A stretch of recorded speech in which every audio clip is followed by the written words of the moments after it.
देश की राजधानी दिल्ली में जिस मेयर के चुनाव के लिए 7 महीनों का इंतजार करना पड़ा, जिस मेयर के चुनाव के लिए आम आदमी पार्टी और बीजेपी आपस में भिड़ गए, जिस मेयर के चुनाव के लिए सड़कों पर धरने प्रदर्शन तक हुए, जिस मेयर के चुनाव के लिए सुप्रीम कोर्ट तक का दरवाजा खटखटाना पड़ा, 14 नवंबर को हुए उस मेयर के चुनाव को आम आदमी पार्टी ने जीत लिया है।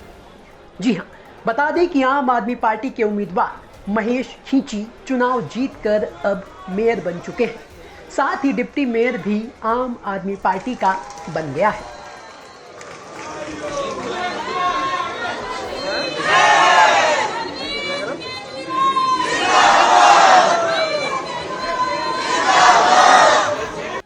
अब भले ही मेयर का चुनाव आम आदमी पार्टी ने जीत लिया हो, लेकिन मुकाबला काफी रोमांचक था। मेयर चुनाव के लिए मामला इतना करीबी रहा कि आम आदमी पार्टी को 133 वोट मिले तो वहीं बीजेपी को मिले 130 वोट। लेकिन जीत तो जीत होती है, भले ही एक वोट से क्यों ना हो। और आम आदमी पार्टी के लिए विधानसभा चुनाव से पहले मेयर चुनाव की ये जीत काफी अहम मानी जा रही है, जिसका असर 2 महीने बाद होने वाले विधानसभा चुनाव पर भी पड़ सकता है। ये बात अरविंद केजरीवाल बखूबी जानते हैं। यही वजह है कि मेयर चुनाव पर महेश खींची को जीत की बधाई देते हुए उन्होंने 3 ट्वीट किए। पहले ट्वीट में मेयर का चुनाव जीतने पर महेश खींची को बधाई देते हुए अरविंद केजरीवाल ने लिखा, मैं दिल्ली के नए मेयर चुने जाने पर महेश कुमार खींची जी को बहुत बधाई देता हूँ।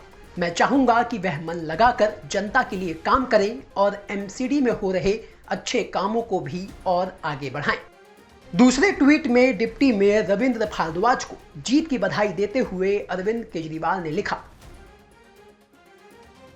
नगर निगम में डिप्टी मेयर चुने जाने पर रविंद्र भारद्वाज जी को बहुत बहुत बधाई। निगम में हो रहे जनहित के कामों को मजबूती से आगे बढ़ाइए। तो वहीं तीसरे ट्वीट में उन्होंने सीएम आतिशी के एक पोस्ट को शेयर करते हुए लिखा, आम आदमी पार्टी बाबा साहब के सपनों और आदर्शों पर चलने वाली पार्टी है। कोई भी पार्टी यदि दलित समाज का हक मारने की कोशिश करेगी तो उसे सफल नहीं होने देंगे। यानी दलित मेयर के चुनाव को लेकर दिल्ली में जो सियासत हुई थी उसका जिक्र कर अरविंद केजरीवाल अब दलित मेयर के बन जाने पर इस जीत को आगामी विधानसभा में भुनाना चाहते हैं। भुना पाएंगे या नहीं ये तो वक्त बताएगा, लेकिन मेयर के चुनाव में मिली जीत भी अरविंद केजरीवाल के लिए चिंता का विषय है। वो इसलिए कि जिस मेयर चुनाव को पहले साल में शैली ओबरॉय ने 34 वोटों से जीता था, वो मार्जिन इस बार घटकर सिर्फ 3 वोटों का रह गया।